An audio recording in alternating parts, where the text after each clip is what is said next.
From Coordinate Sport, it's The Drive Phase, a show about sports founders, leaders and experts and the stories behind their business journeys.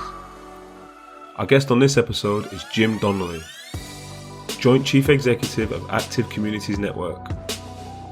ACN work with at-risk young people in some of the most poverty-stricken areas in the UK and across the world to support them with sport and education programmes. Community development starts from the bottom up, and Jim explains to us how this forms the foundation of the ACN methodology. Jim is the definition of resilience, having spent decades impacting the lives of young people in the community. He explains how growing up in an extreme environment shaped his life and informs the work he does today. A really compelling episode this week. Hope you enjoy the show. Okay, so really excited to have Jim Donnelly with us today. He's joint CEO of Active Communities Network, the charity that works internationally, implementing their tried and tested methodology for engaging with positive activities to drive wider positive change in young people's lives. Launched in 2006, and we'll get into that, but now they're operating across multiple sites and even overseas in South Africa. So Jim, very warm welcome to the Drive Phase podcast. Thanks very much, James. Thank you. Great. I mean, what we try and do initially is just give our listeners a bit of a get to know you a little bit more. So talk a bit about your early life. So way back in early life in West Belfast. Yeah. So how was life growing up? Yeah. As you said, I grew up in West Belfast. I was born in 1967. Conflict here broke out in 1969. So I was 2.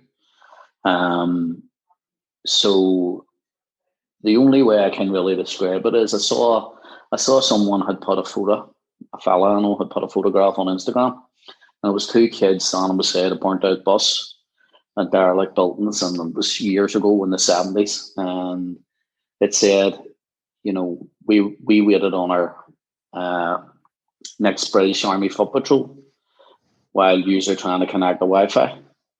Our experiences are different. You know, so I grew up in a time when you say conflict, I mean, like, there wasn't a day passed that I didn't witness heavily armed British soldiers in armored tanks, all sorts of, you know, they treated it as they were getting into war. And where I lived was enemy territory. I had experience of when I was around 5, I was a refugee. Taken to Dublin. We had to be taken out of our home, brought into Corrigan Park, which is a GAA park, out onto the Whitelock Road. We were put on in the transport and we were taken to Dublin. And the reason for it was that we were under attack from the British Army. They were in a timber yard that backed onto our street, and 5 people were killed. One was a priest who died on our living room floor. He was shot through the head while administering the last rites. Wow. And that was a year after the Ballymurphy massacre, which happened just around the corner. Ballymurphy and Springhill, where I live, were just aligned, 2 streets aligned each other. And so there was 11 people killed there, you know, and in both instances, that was 2 incidents, and they were the British Army. And it was 16 people killed. And that was my early life. That was my early experience. Then I had 2 brothers in prison. Because you got a large family, right? I come from of 4 brothers and 3 sisters. I had 2 brothers in my early life who, one was interned in prison without trial. It was something that happened then. They just came in and arrested people and put them in prison. He was there for 18 months, and the other one was sentenced. And that was a direct result of the conflict. So I grew up then, and when I was 14, it was during the time of the hunger strikes, when 10 Republican prisoners died in Long Cache, which would be known in the media as H blocks, and they would be called the Maze prison. And that was a big influence in my life. And around that time, I always remember 2 young girls who were killed. Julianne Livingstone, she was 14.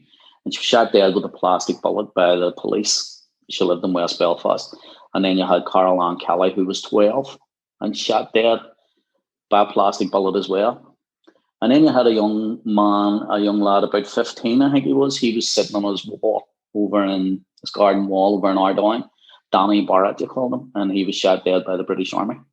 But it must have affected you. It's hard. I mean, it's hard for us, myself and our listeners, to comprehend growing up in that environment. How do you think that's affected you?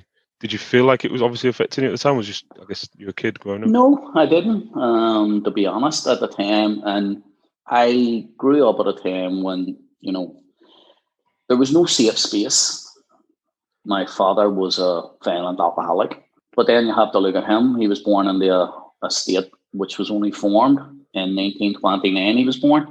The state had only been formed in 1921. And he was born into that state, and the state was a Protestant state for a Protestant people, as the first Prime Minister of Northern Ireland stated at that time, and he just was unlucky in being born into a Catholic house. So he was discriminated against, but that probably affected his later life too, but he was a violent alcoholic by the time I was born. And then you had the Catholic Church, which should have been a safe haven, which we all know what was happening at that time. And I remember being in school, and I remember being in primary 3. So in primary 3, you would have been around 7. And you knew if you went into a certain male teacher in primary 4 that you would be sexually abused. And the church were sexually abusing people, and school was happening.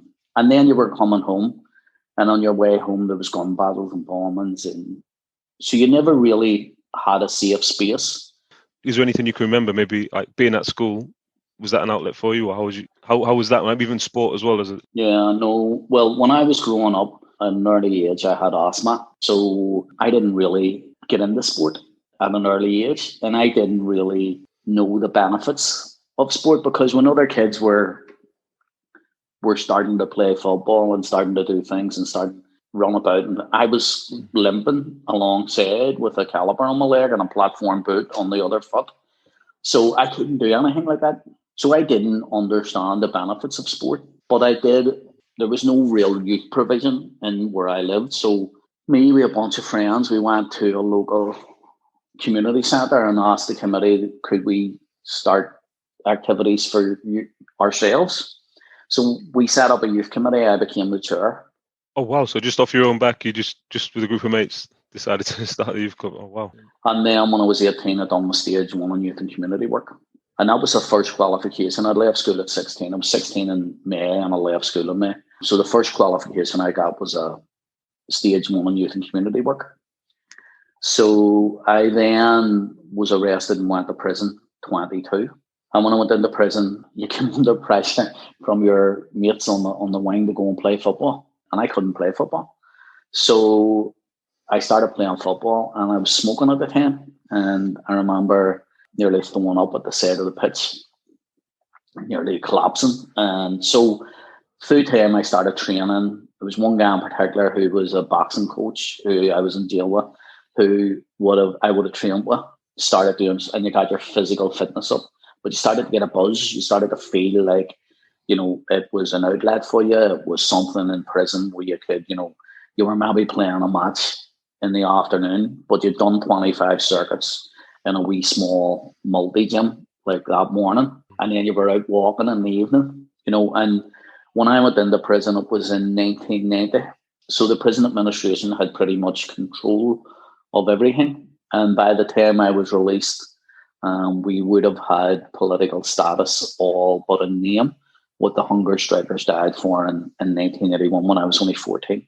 So I was released in 1998 as part of the agreement with the Good Friday Agreement. Prisoners were released, and I got released back into the community. I'm just really intrigued. Like that period from 16 to 22 is a key period anyway in any young man's life, like coming of age kind of thing.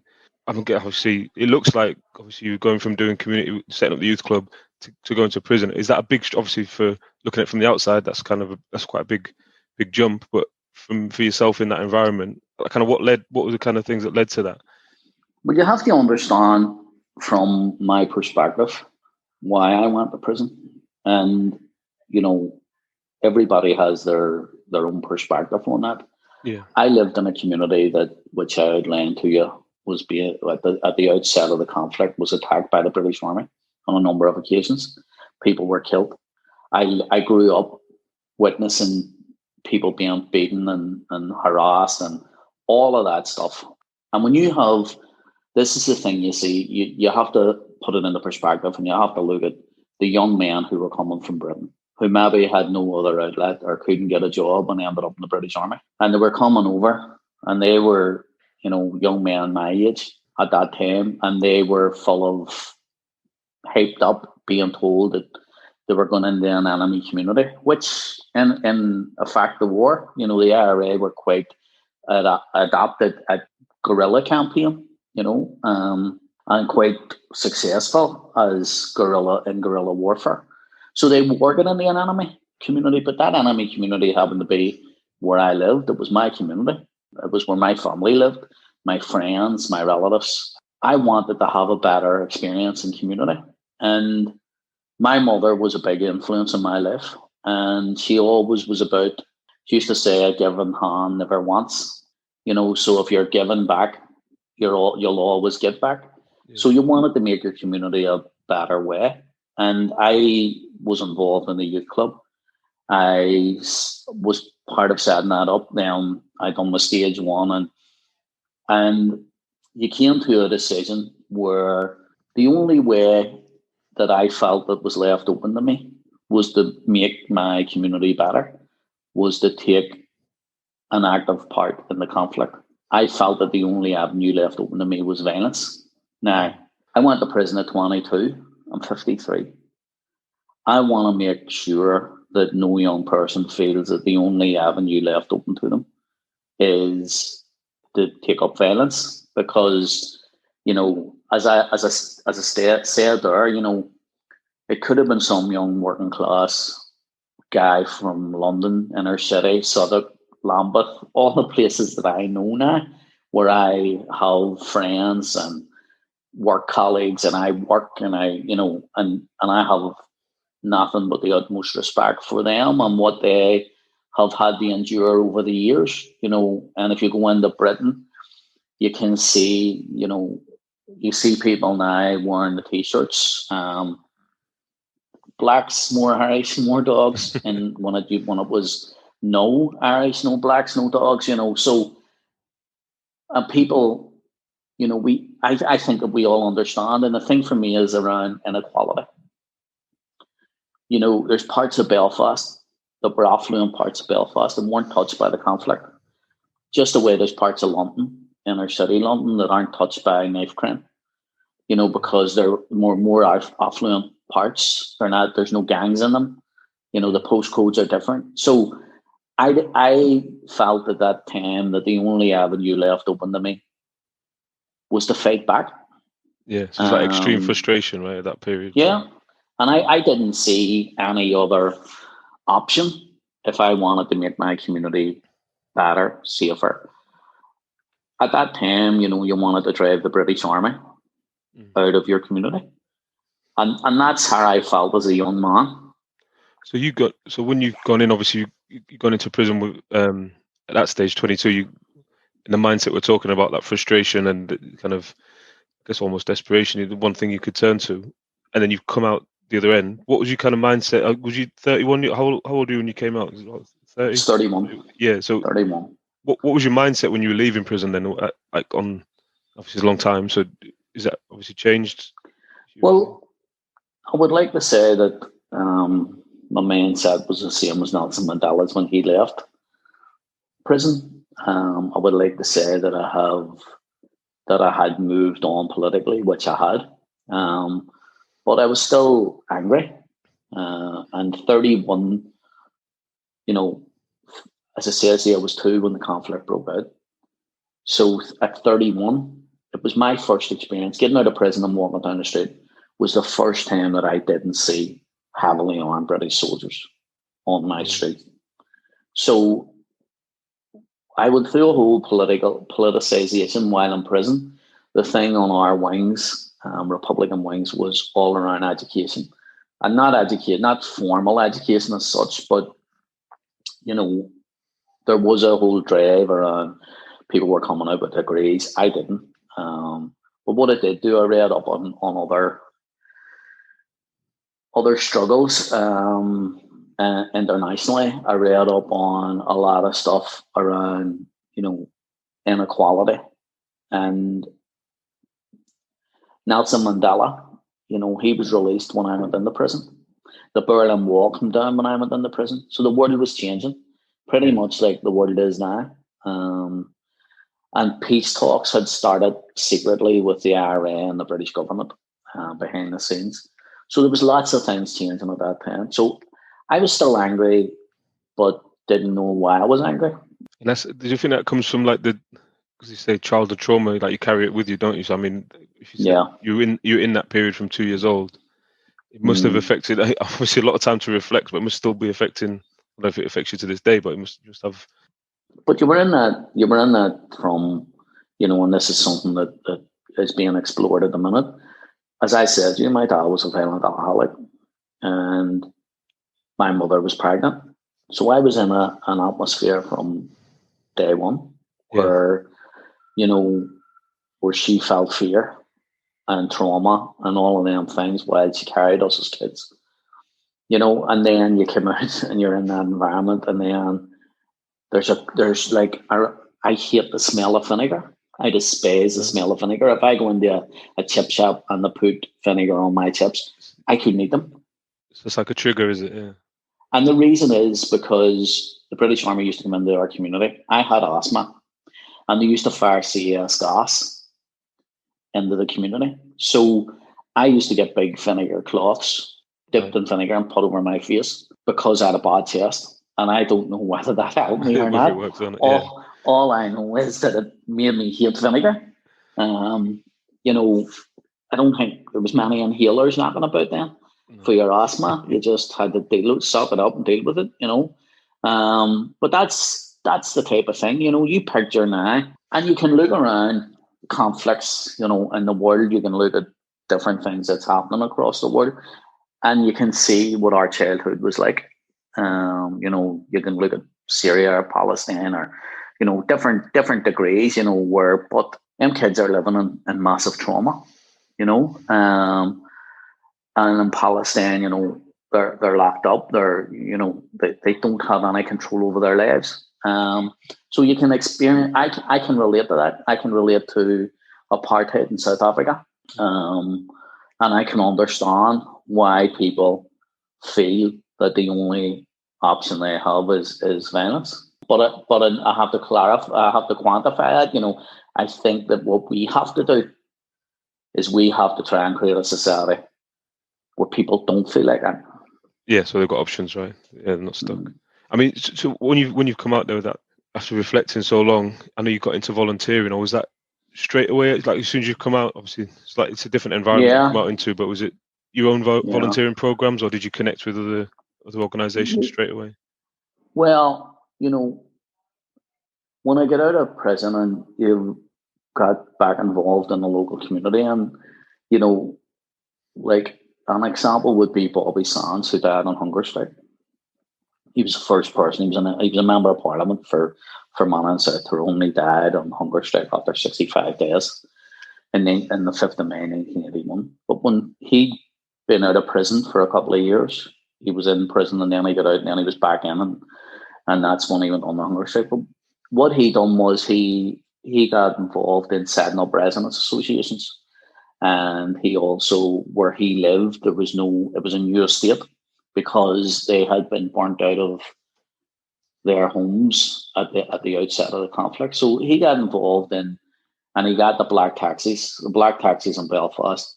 What happened was people got out of prison and couldn't get jobs. So they went to London and they bought black cabs, brought them over, and they set up their own transport in West Belfast.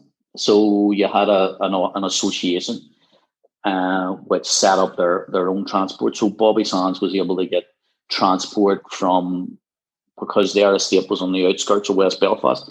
They were able to get transport into that community. So they were able to access more shops, and they were able to access, and he set up residents association, community development organizations. And when I got out of prison, I started volunteering. Well, I wanted to raise money for when I was in prison, I'd been taken out to the hospital because I have a cervical rib. And when they put the camera in my groin, my main artery, my blood pressure dropped extremely low. So what should have been a day procedure, I was taken out by security staff. I should have been brought back in that day. But I was kept there for 3 days, and they monitored my blood pressure. And my wife was there was able to get in from 9 o'clock in the morning to 9 o'clock at night. So, as my mother used to say, she fell pregnant. I don't know where she fell, but she got pregnant because you were in a room of your own. And so when I was released, I had a daughter who was 3. And she went to an Irish medium education school. And they just spoke Irish the whole time. They were educated in Irish. But they weren't funded. So I started trying to raise money for them. And I remember there was a foot and mouth crisis years ago, and I was trying to do a parachute jump. And then I organised a cycle from Belfast to Donegal, which was near 100 miles. So I done that cycle and got other parents involved in it and all that. And coming out of that, the school then got funded and got moved, and they had a mugga in the local area. And they said to us, the fathers who were doing that we could have access to the mugga. So at that time, it was around the time when the engagement with the police and Republicans had just sort of kicked in, and they'd never recognized the police in our community. Okay. So there was a void, and there was a guy stabbed, and he died. A guy I used to go to school with. And then there was a whole lot of trouble after that, and the young people were getting involved in it, and there was all sorts of fighting and stuff. So we got the mugga a couple of nights a week and opened it up. Young men come in and play football. So coming out of that, we then set up an organisation called Common Sport and Football, which just means community sports club. So we were using sport, and what I was trying to do was, as I said, when I was young and I'd done my stage 1 in youth and community work, I was trying to use youth work. I knew the benefits of sport from prison, and from when I got out of prison, I continued that sport. And then I also had done a higher professional diploma in counselling when I was released. So I done that when I got out of jail. So I was trying to bring all of that experience to common sport and football. So it's almost like an intervention program. You're using sport to engage, break the barriers down. So Common Sport and Football was doing that. Common Sport and Football is still running, and has a number of. It's turned into a football club, and it has people who at that early stage were young men who were involved in all sorts of risky behaviours, and now they're coaches of kids teams. I was going to ask if you had any of the side, anyone come through. They are kids who are now fathers. There's a whole family element to it. So they've came around the whole journey of Common Sport and Football, where they were participants who played football, who then have come through. They've matured. They've got to an early age. They've got married. They've had kids, and now they're coaching teams. And some of them are still trying to play. But, that's the type of stuff that we were doing. And then Active Communities Network approached me. If we pause on your journey there, just to say, because Active Communities, the way it's set up is quite, I guess, unique, I guess, the founding of it. Yeah. Are you able to touch on the founding? Obviously, I know they came in at that point to get in contact with you, but what is that? How was it set up and kind of? Well, Active Communities Network was set up in London. I think, not to speak on other people's behalf, but they set it up, and they set it up out of frustration. Because it was around the time of the Active Communities coaches and stuff, and the programs, and it was just about sport. And there was 3. Well, Ollie Rahman and Sinead Philpott were 2 youth workers who first set it up, and then Gary Stannett came in. He's a former chief executive of it. who worked with them, and they were seen as the founding members. And what they were doing was trying to do it differently, trying to take an approach that was from the bottom up. They were both young people who were who were impacted by youth workers, who then got employed by youth services, got involved, and seen the benefits of sport. And they used that to take a bottom up approach, and they developed quite quickly, because I think the difference and what makes it unique is we're not based on sport. We're not based on youth work. We're not based on education. We're based on the needs of young people and communities for which we work. And if you ask, what's the one word that explains Active Communities Network, I would say relationship. Relationship across that's relationship with us, the young people, the communities, the funders, the partners. It's about developing that relationship and developing that, similar to common sport and football, that family approach. And that family approach continues to today, where I was then approached by a guy who was a consultant who worked here for Active Communities Network because they were looking to set up and establish. They had been asked to come in and do some work in Derry and somewhere else. And then the guy had heard about the work that I was doing with common sport and football. And they approached me. And when they approached me, I was a wee bit reluctant, because you hear about these organisations, coming in, and really all they're looking at your outcomes. Yeah. And they claim your outcomes and the CSR benefit, etc. Do you know what I mean? So I was a bit reluctant, and then they come back and they says, would I be interested in applying for a job, because they had been able to secure £100,000 over 2 years of comic relief to run a project called Goals, generating opportunities and learning through sport. And again, I had just started working for integrated services for children and young people, and I was there a lot of months, and I was a youth development worker.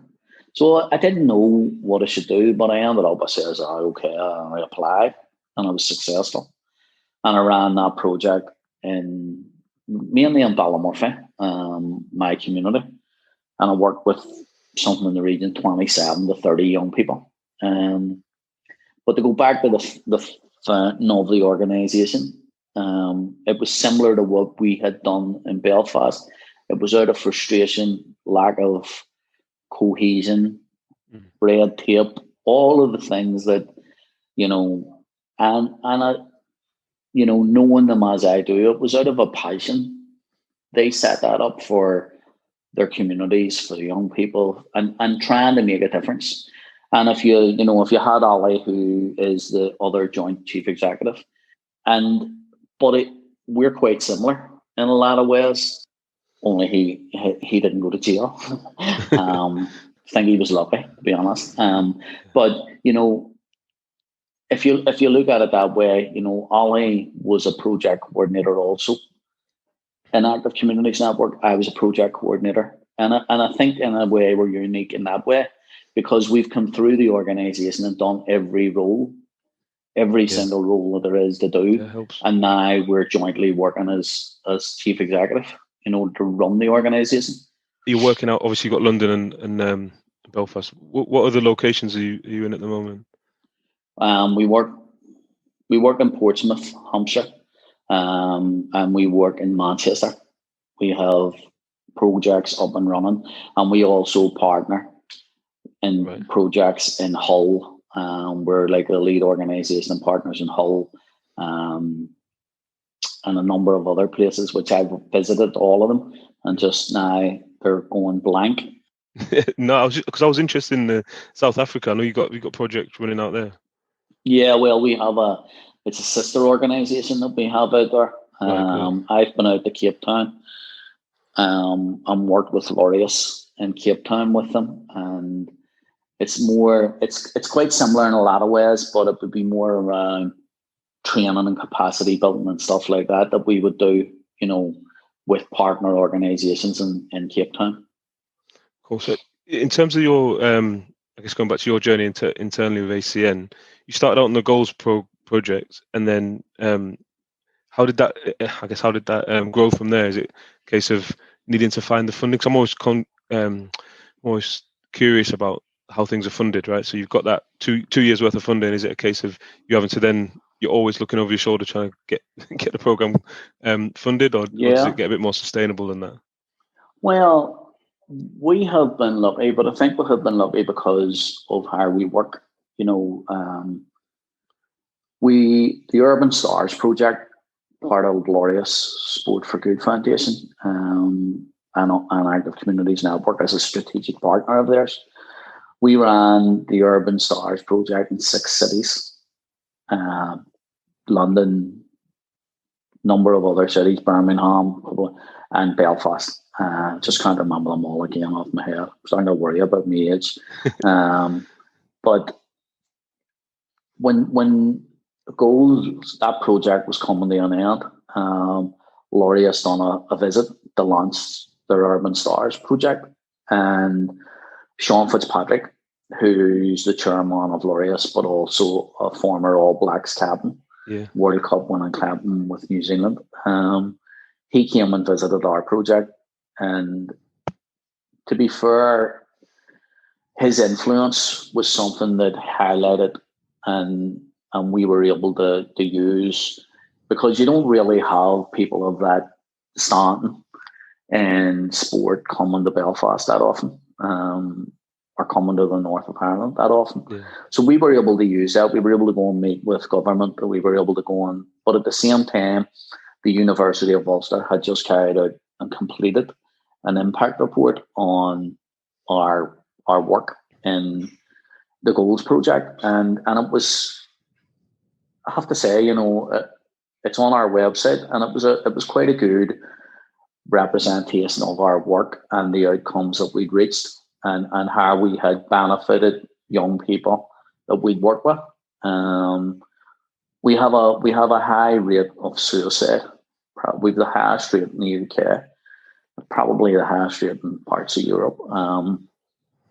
And we had a participant, a young man, who took his own life during that program. And what you find is when that happens, there's usually a thing called a cluster. And we were able to prevent the cluster by engaging with the young people. And we were able to make a contract, and, and that young man in particular would have been one that, he was an All-Ireland champion boxer. So he engaged in sport. And, I learned a lot from that things aren't always what they seem, because when I looked at him during that program, I used to say to him, you need to be more like him and what he's doing and how he deals with stuff. And he was the one who took his own life. So for me, Sean Fitzpatrick's role, because he came just after that, and he met a lot of the young people, and we went into Belfast City Hall, and it just happened that at the time my nephew happened to be the mayor of Belfast, and I was able to go into there and use the contacts and get St James's Place, a wealth management organisation, partnered Laureus with the funding for that. And when that happened, then we were able to use that momentum and build up and use the research as evidence of what we were doing actually had an impact. And it was a bottom-up approach. And it showed quite clearly that, people living in the community know the community best. Yeah. Because it was my community, and I lived there, and I had the connections, and people knew me and I knew them, and they trusted you. So that was similar approach to the Active Communities Network before I was involved. And we just complemented each other. And And I was able to use that in a way to, with the support of laureates, to enhance our position and then apply for more funding. And we ran a number of projects for the government, the local government and the government here. And what we done was then ASDA Foundation came in. Right. So being part of the, the UK organisation has its drawbacks, but it also has its benefits. And the benefits are, when you're building a funding application and you're built in Belfast into it, I don't know of any other organisation in Belfast that had the access to the corporate funding that we've had. And the corporate funding is something that we've been able to use to build the organisation. You're able to draw on those reports as well, right? So all the evidence that you're gathering, and do you use anything for? Obviously, we're software companies are always interested in what you're doing for data and impacts and so. So how do you collect that? Is it mainly data points? Or is it more kind of I guess it's more soft skills, right? If you're working with small groups, like one-to-one work. We would have data collection. We've tried to develop our own sort app, which we use to analyze the data. But what we really try to do is we try to get independent people to come in and meet the participants and work and set up focus groups and all of that, because then we're not marking our own homework, and we're not just basing it on data, because anyone can. I remember having a conversation with a guy one time, and he was telling me that it's something like 3,000 participants in an area in Belfast, and I says, "It's just 3,000 participants. There's not 3,000 young people live there." And he says, "But you have to understand how you count it." And I said, "Right."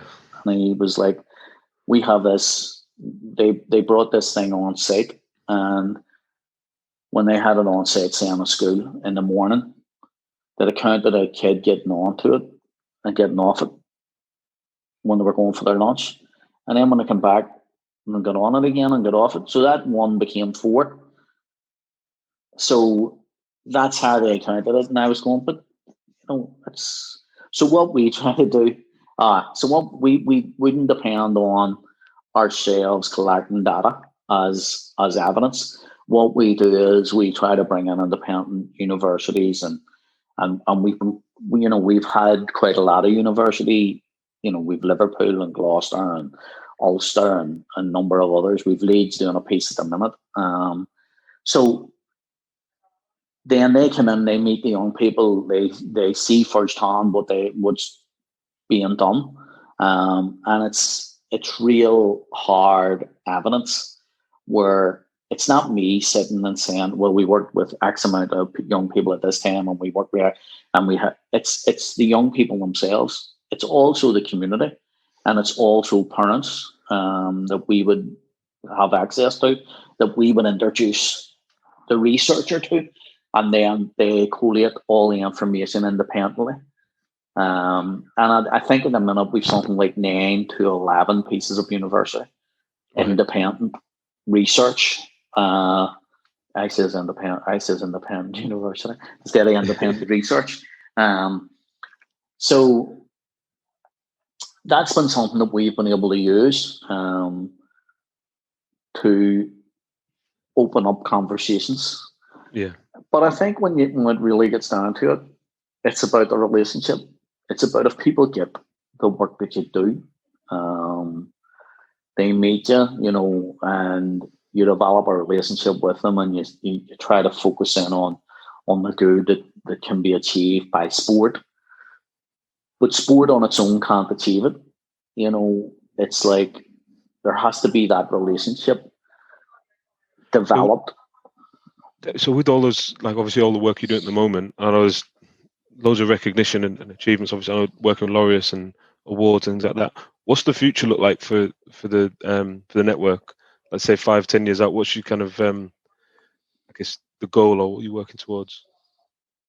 Well, currently, what we would be looking to do is sustain it, because of the unnatural circumstances I we was going to find say, how have you been ourselves. impacted by that, the pandemic? Has it been a big, obviously huge for everyone, Yeah, but well, I think everybody's been impacted by it, in different ways.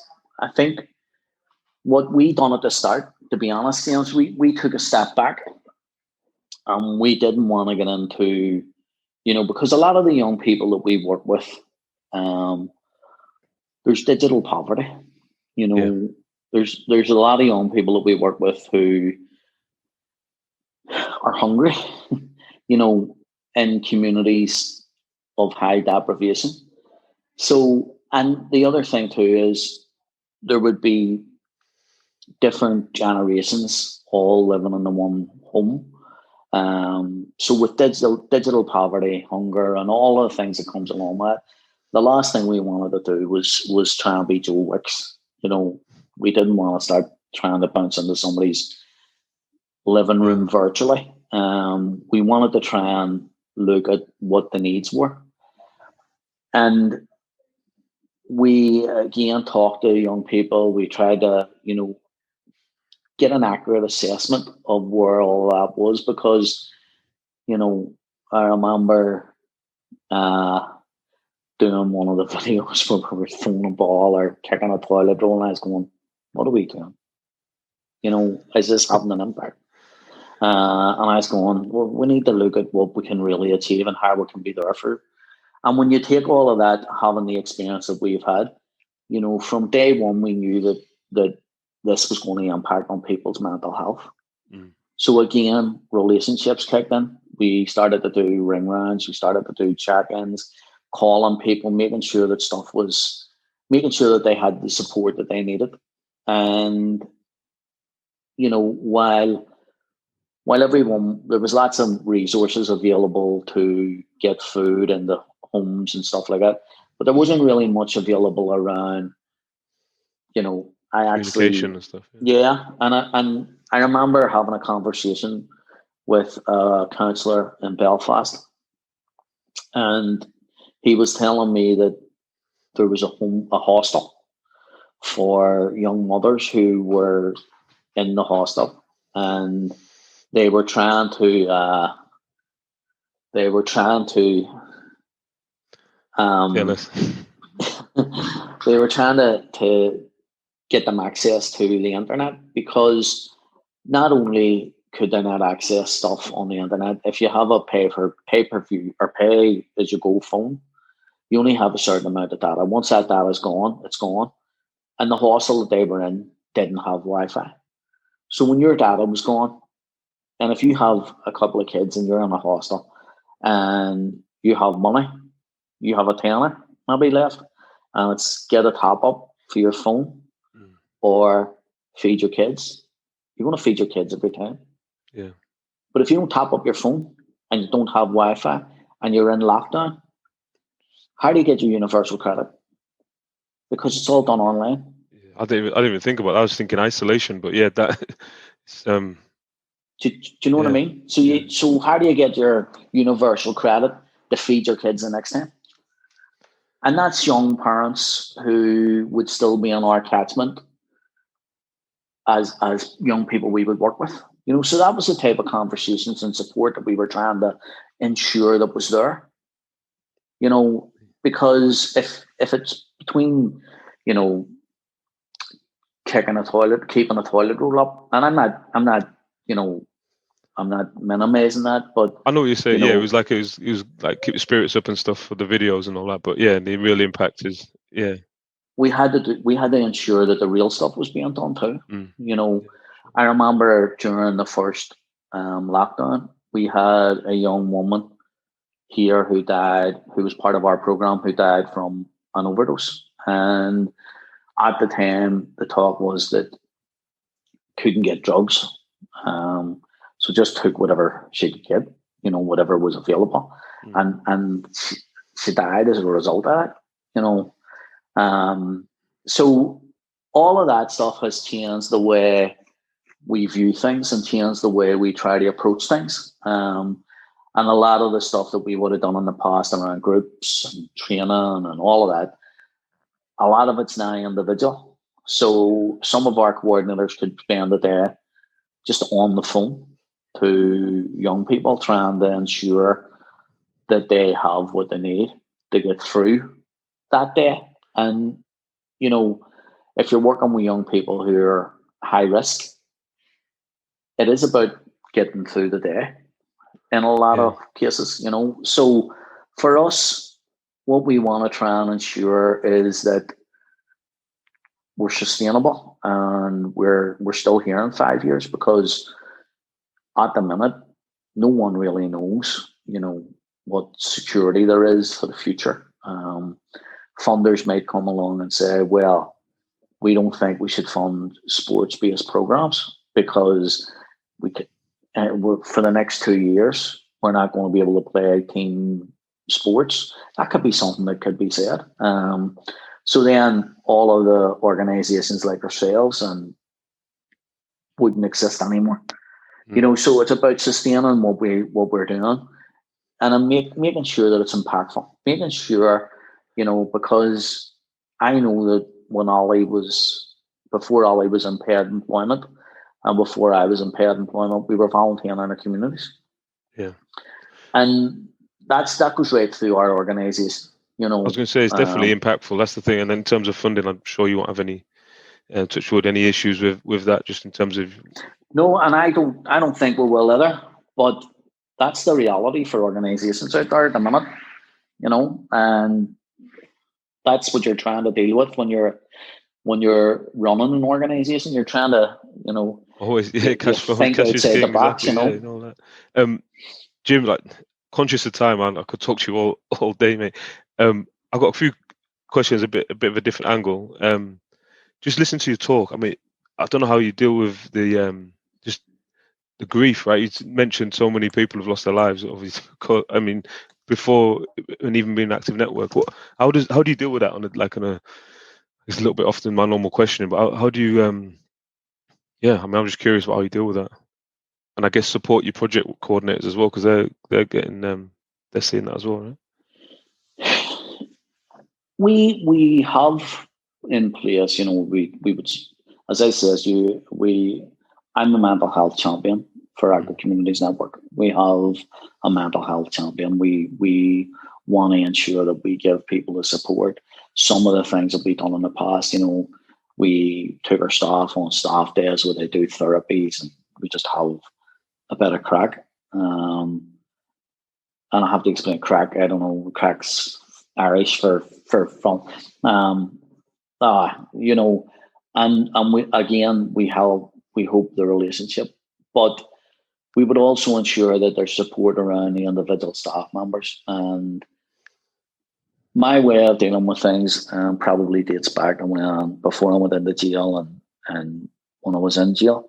Black humor is a way that we deal with stuff here, but at the same time, I'm an advocate of cognitive behavioral therapy. I'm an advocate of trying to ensure that we recognize. I'm not saying that I have struggled with mental health issues in the past. If someone had my experiences and didn't say they struggled with mental health issues in the past, I would be worried about them. Yeah, exactly. So I've done that. The reason why I done the counselling diploma was because of my own issues. Trying to find answers, and, exactly. Yeah, and in the past couple of years, I've sort of had relapses where I've had times, and then you're in this. So I can identify with the issues that I face. So if I'm open and honest about that, and I share that with our staff, and I try to ensure that they know that there's always somewhere they can go. But the same, if they know that about themselves, they also know it about. Hopefully, that transfers to the young people, etc. Yeah, exactly. And they then know that they have somewhere to go. So that would be some of the things that we would be doing, and we would try to different, because we're in lockdown and we'll have the virus and all that, where we can't really go and do the stuff that we used to do. But that's the type of thing we would do. Yeah. No, I appreciate you being so open with us. I mean, my final question is, if you look back and just kind of reflect on who have you had to become to be the CEO and do the job you're doing now for ACN from when you started with the organisation? When I left school, as I said to you, I had no qualifications. And I remember for my fifth year in school was the year where I actually went to school and sort of liked it. And no way you get them summer assessments. And I came first in the class in the summer assessment. And now the class wasn't that big, so it wasn't that big of an achievement. And nobody really went to school. So I went to school that year. So it wasn't that I had achieved something. But I always remember when I was leaving school, my mother was so impressed by the fact that I had done that. And then I went out of school and I set up a youth committee and became the chair. And I don't think I've had to become anybody. I think I was always there. Yeah. And I think that I didn't believe that I was capable of doing it. But so if I'd become anybody, I became the person that my mother always seen. You know what I mean? Definitely. It's like, make sure you kind of hear it. It's like, if you get out of your own way, then you can achieve it. Normally, it's like the doubts in your mind and stuff. Yeah. And now I have a master's degree. And my mother's dead, and I'd love to go and tell her, I done a master's degree, and see her face. I don't know whether I should laugh or say, "Where did you get it? Who'd you buy it off?" I'm sure she would. But Jim, thanks so much for your time. I could, like I said, could talk to you for hours, mate, and I appreciate everything all of your insights you've given us, and just sharing your time. Is truly grateful. So thank you very much. Thank you. Thank you for listening to this week's show. You can subscribe anywhere you get your podcasts. If you'd like to get in touch with us, you can write to us at dryphase.podcast@coordinate.cloud, tweet us at coordinatesport, or follow us on Instagram at coordinate_sports, or on my account at James_Ventures. This episode was produced by Nancy Kwamboka, with support from Claire Goodchild and Lola Small, with special thanks to Rochelle. I'm James Moore, and you've been listening to The Drive Phase from Coordinate Sports.